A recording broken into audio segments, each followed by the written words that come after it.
processo da poda de formação, então o primeiro ano consiste em eliminar os ramos floríferos e ajustar o tamanho da copa ao tamanho da raiz, ou seja, aquele equilíbrio entre copa e raiz, e tirar os ramos floríferos, para evitar a floração no primeiro ano, porque no primeiro ano nós queremos crescimento de plantas.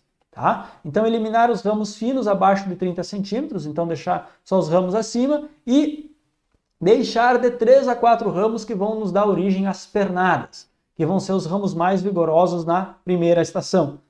Depois nós vamos, no segundo ano, continuar removendo flores e frutos, tá? Ou seja, nos 2 anos iniciais, nós não vamos ter produção, porque uma vez que a planta direcionar a energia para produção, ela para de crescer. E como ela tem um crescimento lento, os 2 anos iniciais nós queremos produção, nós queremos crescimento. A produção vai começar no terceiro ano.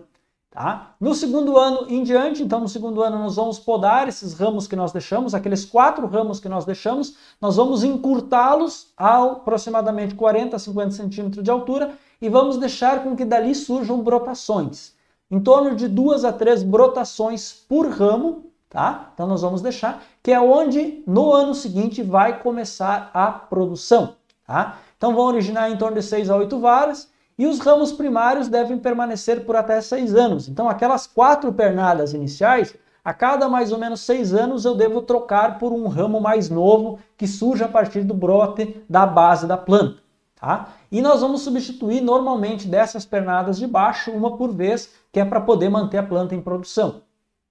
Então aqui, em termos de brotação, as gemas, ela é muito parecida com o que ocorre com o caqui. Então nós temos ramos de ano, sobre os quais as gemas da ponta dos ramos produzem brotações que vão dar produtividade. Então no inverno, nós não podemos fazer o desponte, tá? Vocês vão ver que na poda de inverno aqui, nós só vamos remover ramos secos e tentar ajustar a quantidade de ramos para deixar em torno de 4 a 6 varas por ramo primário. Tá? Então a cada pernada ali nós vamos deixar uma quantidade de ramos primários, sobre ela, cada lado vai ter uma pernada, nós vamos deixar ali uma quantidade de ramos sobre ela. Tá?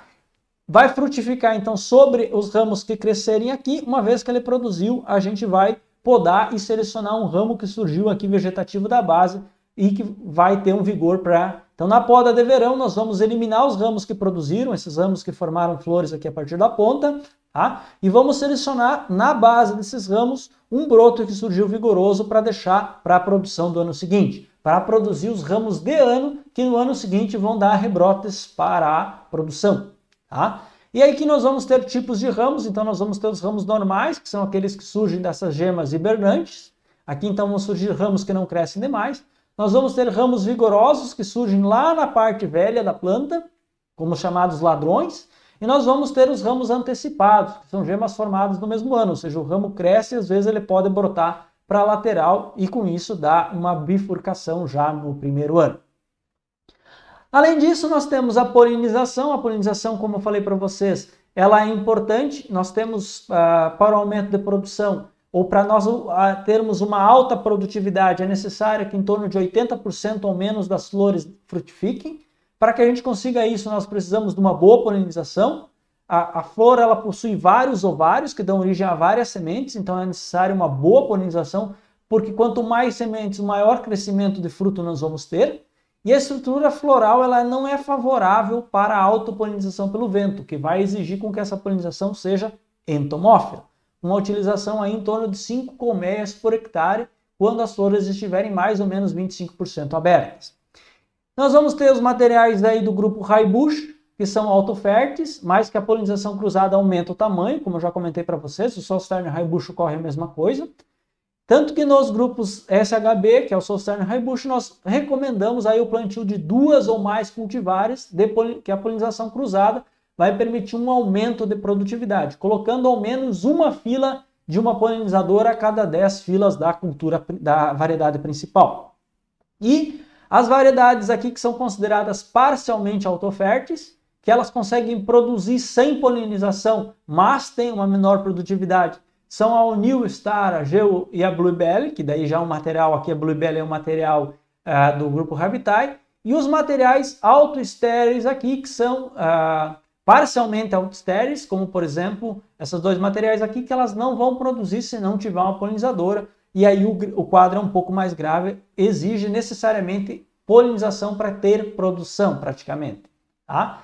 Então, essa polinização, usar uma cultivar compatível para polinização, lembrando aqueles detalhes de florescer na mesma época, ou seja, tem uma exigência de frio similar, que tem que ter presença de polinizadores no local também, ou seja, é necessário que tenham aí tanto apis quanto outras, mas que as abelhas do grupo bombos, ou seja, as mamangavas, são mais eficientes, e evitar áreas com excesso de vento. Por quê? Porque em excesso de vento, vocês sabem que os polinizadores não visitam as flores. Bom, em termos de floração e frutificação, as flores são hermafroditas, elas têm a corola e as sépalas grudadas, tá? E as glândulas nectíferas, ou seja, elas produzem néctar que atraem aí as abelhas, os polinizadores. A floração ela é mais concentrada aqui no período de 3 a 8 semanas. Nas novas variedades, ela ficou em 3 a 4 semanas, ou seja, os novos materiais foi organizado para que a floração ocorra num período mais concentrado. E que aqui no sul do Brasil vai ocorrer no mês de agosto até outubro. E a frutificação, a formação desses frutos, vocês viram que eles vão ter tamanho aqui de 1 a 2,5 cm, gerando, no caso dos Solsterne Raibusch SHB, vão ficar em torno de 2 centímetros de diâmetro. Tá? Vai ter uma cicatriz, que é uma pequena depressão e um círculo aqui no local onde é realizado o processo de desprendimento da planta, sendo que os novos materiais foram selecionados para diminuir essa cicatriz aqui de colheita. Além disso, tem que considerar como são muitos frutos, você não vai colher com tesoura, você vai recolher com a mão, então esses materiais foram melhorados para que não tenha abertura, não causar ferimento. Por quê? Porque esse ferimento vai favorecer a multiplicação aí de doenças pós-colheita.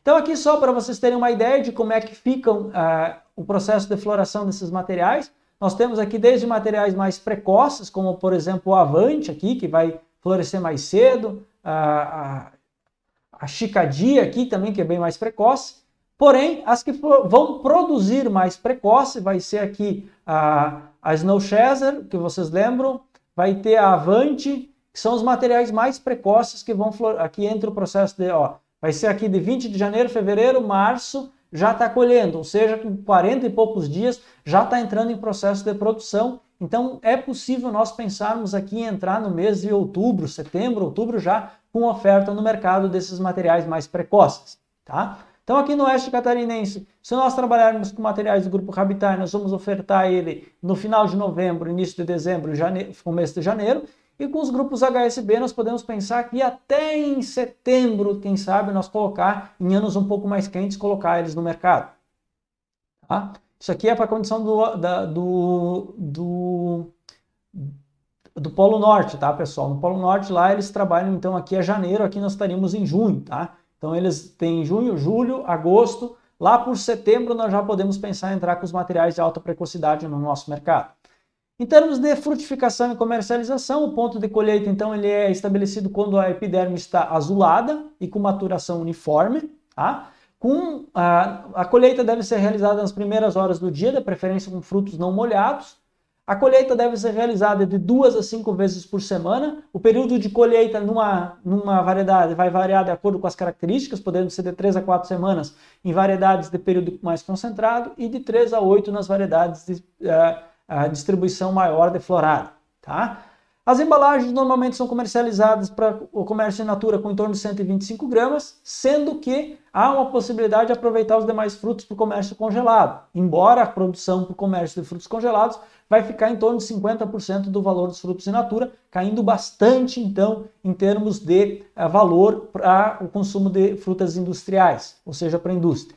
Se for para a indústria, então vai poder ser destinado a frutos congelados, então já garante a conservação, e os frutos de boa qualidade conservam in natura aí a 0 graus por até 4 semanas. Então é possível pensar também no estendimento da oferta aí, conservando eles a 0 graus por até 4 semanas, embora tenha alguma perda de qualidade quando vai passando o tempo, tá? Então a conservação aí, como eles são frutos não climatéricos, então a taxa respiratória diminui gradativamente desde a colheita até que o fruto atinja o estágio final de senescência, então vai diminuir o processo de respiração. Dentro de um estudo feito com a cultivar Clímax, eles conseguiram conservá-la por 14 dias. Os materiais do grupo Solsterne Raibusch conseguiram a conservação um pouquinho maior. E os frutos destinados ao processamento aí podem ser armazenados por até 30 a 42 dias, ou seja, se você vai congelar ou destinar para um processo industrial, você pode, ou você vai transformar eles, por exemplo, na indústria, em iogurte ou algo assim, você pode armazenar por um período maior, porque aquele pequeno murchamento que ocorre no fruto não representa uma perda de qualidade para a indústria, tá? Você repõe essa água. E as novas variedades aqui, então, como eu comentei, elas podem ser conservadas por até 3 a 6 semanas, tá? Em torno aqui de 40 dias, em atmosfera modificada, atmosfera controlada, com uma maior concentração de CO2 e uma menor concentração de oxigênio e temperatura aí em torno de 0,5 grau. Bom, indo para os finalmente, então nós temos aqui qual o manejo que pode ser utilizado para nós alcançarmos alta produtividade. Uma das opções é nós pensarmos em cultivo em vasos, em que nós trabalhamos a produção, em vez de ser em solo, ela é realizada basicamente em material orgânico, tá? Podendo chegar aí com materiais da Universidade da Flórida a 2 a 4 kg por planta, como eu tinha comentado lá no início para vocês. Eu mostrei aquele estudo das cultivares que foi feito em São Paulo, elas estavam no 3º ano de produção, no 1º ano de produção, sendo que nós podemos chegar aí, espero que a gente tenha estudos que mostrem para nós os anos seguintes, mas podemos chegar aí a 2 a 4 kg por planta, tá? Para que a gente consiga isso, nós precisamos trabalhar com essas variedades, essas novas variedades, com maior potencial produtivo, que nós tenhamos uma boa quantidade de material orgânico no solo, incorporado, material bastante fibroso, com bastante material orgânico, tá? Serragem, casca de pinos, materiais que possam permitir uma boa aeração. Isso pode ser feito em vasos, para diminuir o volume e a necessidade utilizada.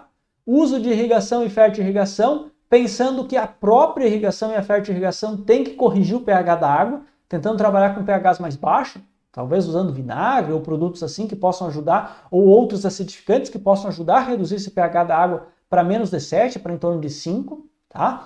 Usar fontes de nitrogênio como sulfato de amônia ou ureia, não usar nitrato, preferência usar uma amônia que vai ajudar a baixar esse pH. Se nós tivermos frio insuficiente, trabalhar com Dormex, que é cianamida hidrogenada, ou TDZ, que também pode ser uma opção, a 1,5% se frio insuficiente, mas tomando cuidado que nós podemos ter fitotoxidez, se tiver tido frio, se tiver pegar em folhas, então tem que ter mais cuidado, tá? E a poda verde de desponte, ou seja, mais ou menos 60 a 85 dias depois que o ramo cresceu, nós despontamos. Para quê? Para que ali nós tenhamos formação de gemas mais ou menos similar com o processo que eu expliquei para vocês para o caqui, para que ali se formem gemas vigorosas, em ramos mais grossos, e com isso nós consigamos ter ramos de maior calibre e que nós tenhamos gemas florais e vegetativas, uma maior quantidade de gemas florais e vegetativas e, consequentemente, a gente consiga alcançar uma maior produtividade. Tá? Então, tentar evitar com que a produção se dê na ponta de ramos muito finos.